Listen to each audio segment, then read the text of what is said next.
شركة اوبو بقى نزلت تليفونات في الفئة الاقتصادية وفي الفئة المتوسطة بتحمل ميزة قوية جدا. انا بقى جاي النهاردة بقى اعمل لك مقارنة ما بين اوبو A3X واوبو A3 بس، وانا بقى النهاردة هخليك انت تعرف تختار انت عايز ايه فيهم. السلام عليكم ورحمة الله وبركاته، معاكم اسلام.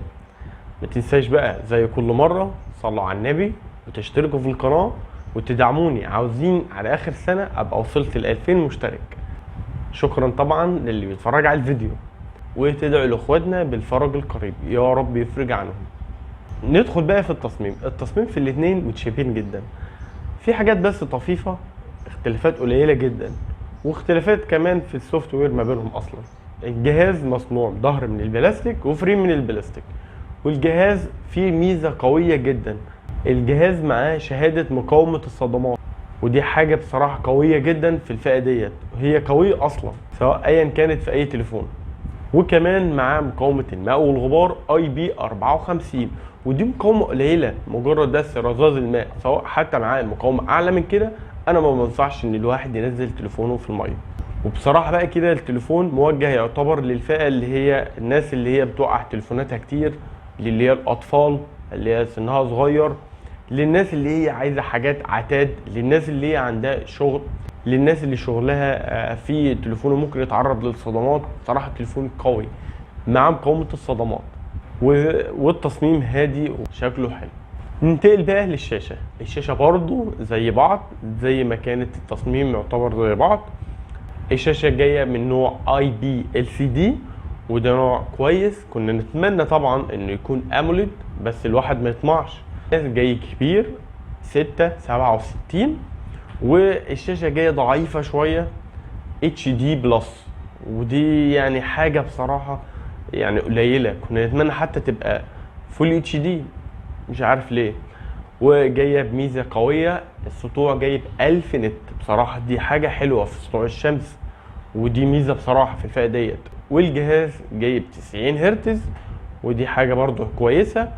والشاشة عليها طبقة حماية من نوع باندا بلس، وبصراحة كويسة برضو ان عليها طبقة حماية. والتصميم في المجمل، هو الحواف مش افضل حاجة بس كويسة جدا في الفئة ديت.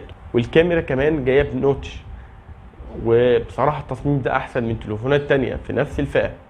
الشاشة في المجمل كويسة، بالنسبة للتشبع بتاع الالوان مش هتكون افضل حاجة، وبالنسبة للدقة برضو مش هتكون افضل حاجة، بس بالنسبة للعتاد والسطوع بتاع الشمس والمقاس والشكل اصلا لا كويسة. لو انت عايز الشاشة هتروح لشركة سامسونج A15، الشاشة هناك اموليد بس التصميم مش افضل حاجة. ندخل بقى للسوفت وير. جاهزين نازلين باندرويد 14 مع واجهة اوبو. ننتقل بقى للمعالج.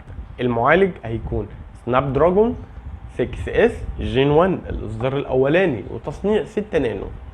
بصراحة المعالج في الفئة ديت يا دوبك بيقضي لك المهام اليومية، يعني لو دوست عليه في البرامج الخفيفة هيشغلها لك بدون اي شيء، عشان اصلا الواجهة خفيفة بتاعت اوبو، ومش يعني سلسة هي بصراحة هي الواجهة.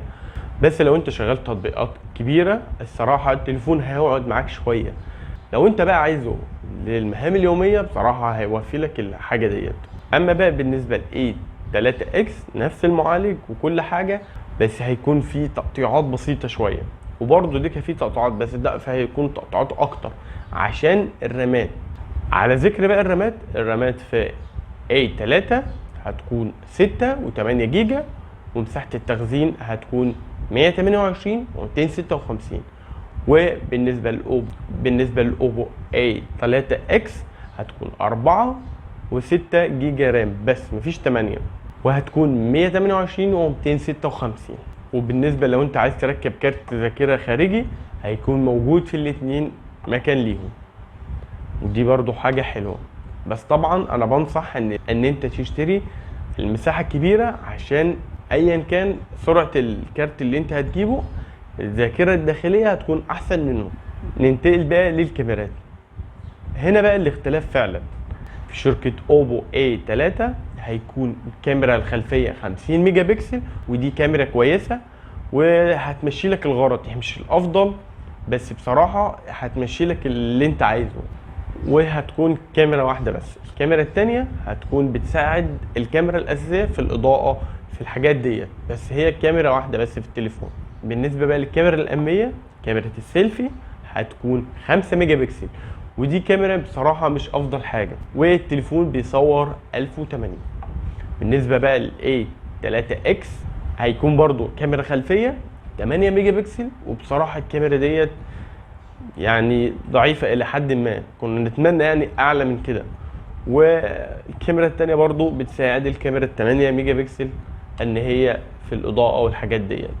والكاميرا الأمامية برضو 5 ميجا بكسل، والجهاز برضو بيصور 1080.